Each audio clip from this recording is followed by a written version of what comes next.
Kisah penjual bunga cempaka. Seorang nenek penjual bunga cempaka setiap hari berjalan jauh menuju pasar untuk berjualan. Selepas berjualan, dia singgah dulu ke masjid untuk melaksanakan sholat zuhur. Selepas berdoa, nenek itu selalu membersihkan sampah dedaunan yang berserakan di halaman masjid. Ini dilakukannya setiap hari di bawah terik matahari. Setelah semua daun dibersihkan, barulah dia pulang ke desanya. Suatu hari, pengurus masjid kasihan melihat kebiasaan nenek tersebut. Pengurus masjid memutuskan untuk membersihkan daun yang berserakan di halaman masjid tersebut agar nanti ketika nenek itu datang sudah bersih dan tidak membuat nenek tersebut kecapean. Namun apa yang terjadi? Nenek itu malah bersedih melihat halaman masjid yang sudah bersih.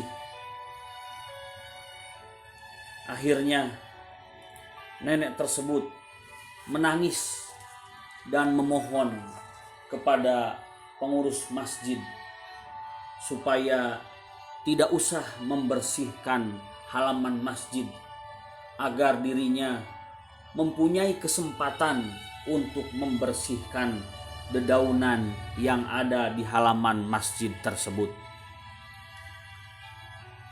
Akhirnya pihak masjid terpaksa membiarkan situasi berjalan seperti biasa supaya nenek itu tidak bersedih lagi. Suatu ketika seorang kiai bertanya kepada nenek tersebut, "Wahai nenek, kenapa engkau selalu membersihkan halaman masjid?" Nenek tersebut menjawab, "Wahai kiai, saya tahu amal-amal saya yang kecil ini mungkin tidak bisa menutupi dosa-dosa saya. Mungkin juga tidak bisa menyelamatkan saya di hari kemudian nanti.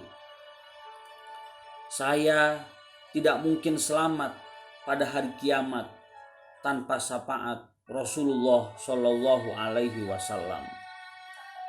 Setiap kali mengambil selembar daun, saya ucapkan satu sholawat kepada Rasulullah Shallallahu Alaihi Wasallam. Allahumma sholli ala Sayyidina Muhammad. Kelak jika saya mati, saya ingin Rasulullah Shallallahu Alaihi Wasallam menjemput saya. Biarlah semua dedaunan ini bersaksi bahwa saya telah membacakan sholawat kepadanya." Allah Subhanahu wa Ta'ala berfirman dalam Al-Quran, "Innallaha wa malaikatahu yusholluna 'alan nabi ya ayyuhalladzina amanu shollu 'alaihi wa sallimu taslima." Sesungguhnya Allah dan para malaikatnya bersolawat kepada Nabi. Wahai orang-orang yang beriman, ucapkanlah solawat dan salam kepada Nabi besar Muhammad Sallallahu Alaihi Wasallam. Al-Quran Surah Al-Ahzab Surah ke-33 ayat 56. Dan Rasulullah Sallallahu Alaihi Wasallam bersabda, "Tidak seorang pun yang memberi salam kepadaku kecuali Allah akan menyampaikan kepada ruhku sehingga aku bisa menjawab salam itu." Hadis riwayat Abu Daud. Mudah-mudahan kita dapat sama-sama menghayati keikhlasan sifat nenek yang mulia itu. Amin ya rabbal alamin. Jamaah rahimakumullah.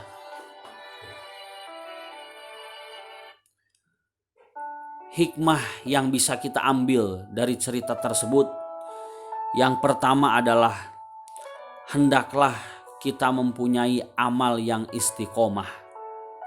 Jika kita sehari membaca Allahumma sholli ala sayyidina Muhammad 100 kali, maka kita harus rutin minimal 100 kali, syukur-syukur lebih banyak.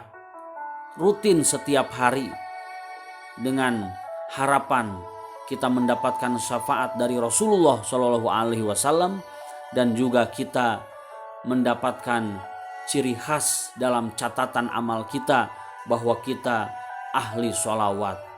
Ada juga yang ahli membaca Al-Quran karena setiap hari dia membaca Al-Quran. Ada juga yang ahli sedekah karena setiap hari dia tidak pernah terlepas dari sedekah. Ada juga yang ahli puasa Senin Kamis karena setiap hari Senin dan Kamis berpuasa.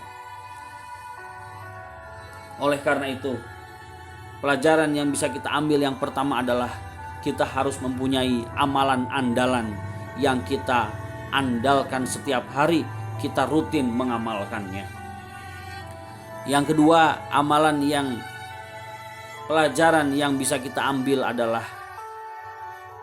ketika kita mengaku umat Nabi besar Muhammad SAW, maka kita harus rajin memperbanyak membaca sholawat. Dan pelajaran yang terakhir yang bisa kita ambil adalah sholawat adalah amalan yang sangat mudah. Bisa sambil membersihkan daun, bisa sambil duduk, bisa sambil berbaring, bisa sambil makan ataupun minum.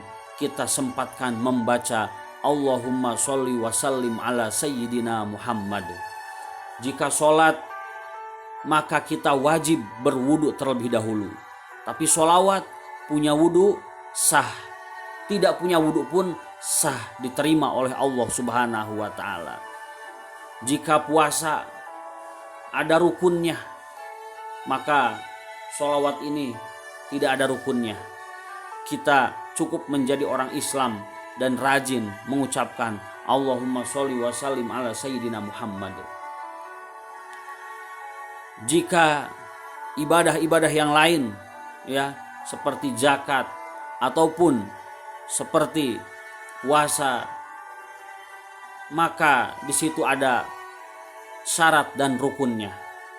Tapi sholawat sangat simpel.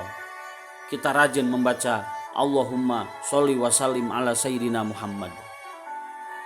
Allah memerintahkan kepada kita untuk sholat, namun Allah sendiri tidak melaksanakan sholat. Kita diperintahkan Allah wajib berzakat, namun Allah sendiri tidak melaksanakan zakat. Berbeda dengan sholawat, kita diperintahkan untuk membaca sholawat kepada Nabi besar Muhammad SAW, dan Allah sendiri bersolawat kepada Nabi besar Muhammad SAW. Mudah-mudahan kita sering membaca Allahumma sholli ala sayyidina Muhammad atau membaca Allahumma sholli wa sallim ala sayyidina Muhammad. Sekian, mudah-mudahan bermanfaat. Wassalamualaikum warahmatullahi wabarakatuh.